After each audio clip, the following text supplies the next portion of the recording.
Okay guys, just a quick update. This is actually probably gonna be like a first start video, but I'm gonna show you guys where I got. So the wiring and everything is done. Obviously I have to clean it up and put like the panels back in. These are the headlights. So I have the ECU, everything hooked up. I got it set up to where my little handheld, everything like comes on with the key and the starter works with the key. So I like wired all that up to where I could still use like the factory options. I'm not sure what gauges are going to work on the dash or not. Hopefully I still have like some of them. Basically I got completely done with the install of the Holley EFI and my starter went out. So I got the new starter. I'm gonna be putting it on there today, and then hopefully we'll have like a first start video and I'll show you guys like a little bit more of the handheld EFI thing and like what you can do on there, because I don't even know yet. And then after that I'm waiting on my A-arms to come, my tubular A-arms from Midwest Chassis, and they should be here today or tomorrow, and then I can get those put on. And after those are on, I can drop the car on the ground on the tires again, because it's sitting on jack stands right now, and get in alignment, and then I can drive the car again. So after all that's done, then I'm gonna save up for the turbo, which probably like a month or two, and then I'll have the turbo kit. But I need to do a fuel system before I can run the turbo kit. So there's gonna be a few things that we need to do in this car before I can actually get like, you know, the 450 horsepower I'm hoping to get out of it. So the plan is right now, I'm gonna put the starter in the car, work on it, start the car. You guys will be here for that. And then hopefully we can end this video with running LS1 again, because it's been a while. So, okay guys, little update on the Camaro. The Holley EFI is installed along with the K-member and tubular lower A-arms. I found out that the stock shocks on the front don't fit the tubular A-arms, so I had to buy coilovers. And for any of you in the comments that want to say that I'm wrong and say they're struts, they're not actually struts, look it up, they're shocks. I ended up buying some Viking coilovers for drag racing, and I only got the fronts for now because I'm gonna buy the back ones like later on, because I didn't need them. So I figured I'd do an unboxing video for Viking real quick. Obviously with 60 something subscribers, my channel is not sponsored by any means, but I do like everything I've seen on these shocks or coilovers, so I am going to use them on my car.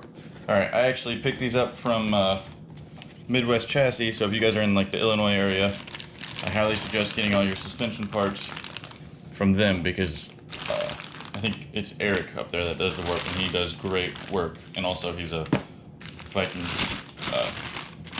dealer. So these are the springs. I think I got 300 springs, I think. Yeah, 300, which are like basically like for like street strip. They make like a 250 for drag racing only, 300 and 350 for like hardcore autocross or whatever.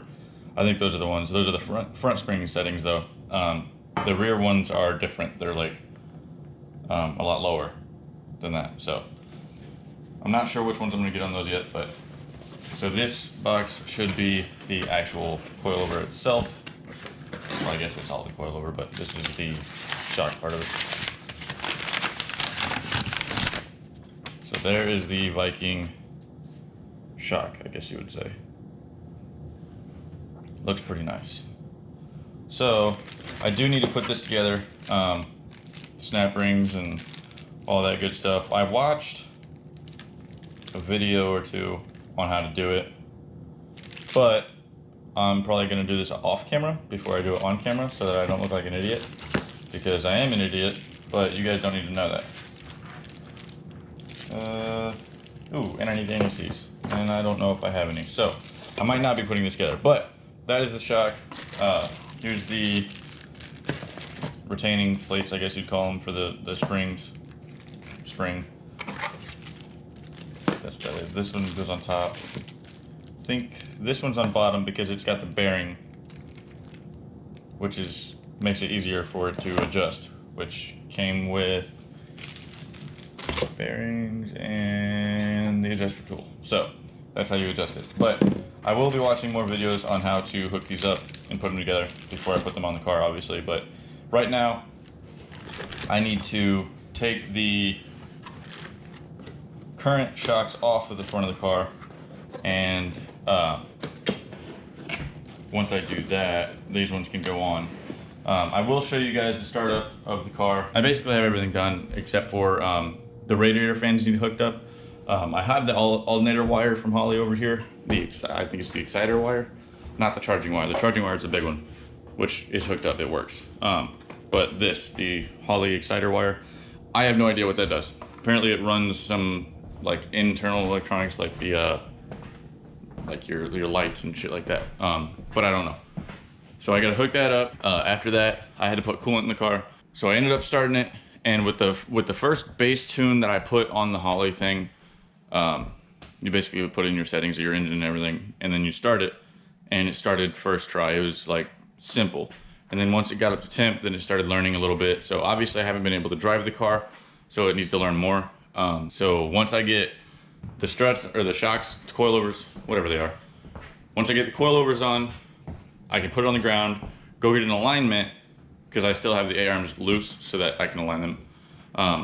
Then after those are done, the car is able to drive, and then I can drive it and start the learning process. Within the next probably 2 months, I'll have the fuel system, the turbo, and the rear coilovers. And then after that, it'll be ready to go to the drag strip. I would like to get a tire on it and different wheel setup, but that's obviously more money, so I don't know how soon I'll be able to do that. So yeah, other than that, I will show you a startup of the car, and that will probably be the end of this video. I'll show you how far along I am in the process of the front end. Installing the Viking coilovers are probably going to be next video.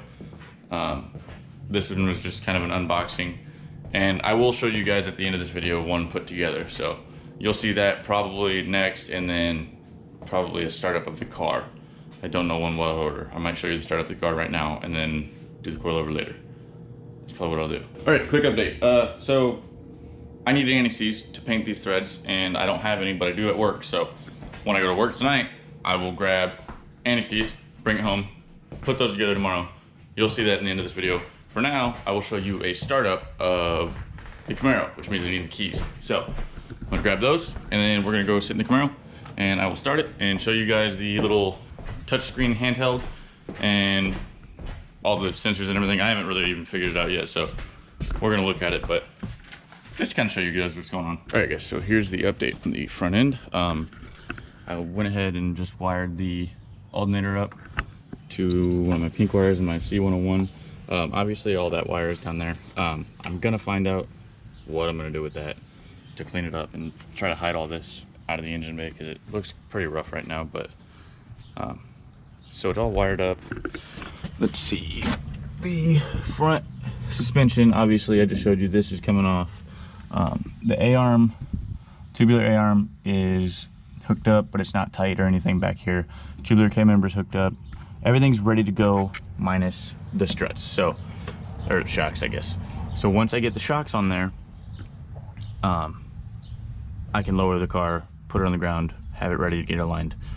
So now I will show you a startup and proving that it works. All right, just to show you guys that I got everything working with the key, show you the handheld when I start the key.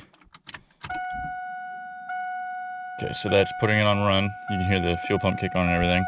So I have everything set up to work with the stock system, which took a lot of wiring to do, but so show you guys that it runs. Whoa. All right, I don't know what that was. Time to figure that out. Nice. All right, figured out the squealing was the belt for the alternator. So I gotta either tighten that or loosen that. Can't tell if it's squealing or slipping. So show you guys that it'll start. So there's no noises now. There's a little rattle in the back from the catalytic converters because they're shot. So show you guys what's going on. The battery volts is yellow, so that's probably something to do with the alternator not being hooked up. Let's see if I can I got a little pen for it, hang on. So air fuel ratio shows that it's not learning. That's because the coolant temperature is not up to 160. Once it gets up to 160, it'll actually start learning, and then it'll actually start doing what we want it to. So if you go to your sensors, coolant is only 110. So that's when it gets to 160, it'll start learning stuff. But I just wanted to show you guys that the car would start, and then I'm gonna figure out what that the whole squeal thing was. So I'll get back to you guys on that, and until then, yeah, that'll probably be the end of this video. In the next video, I'll put those coilovers together and then start the install on those, so you guys will see that too, and then hopefully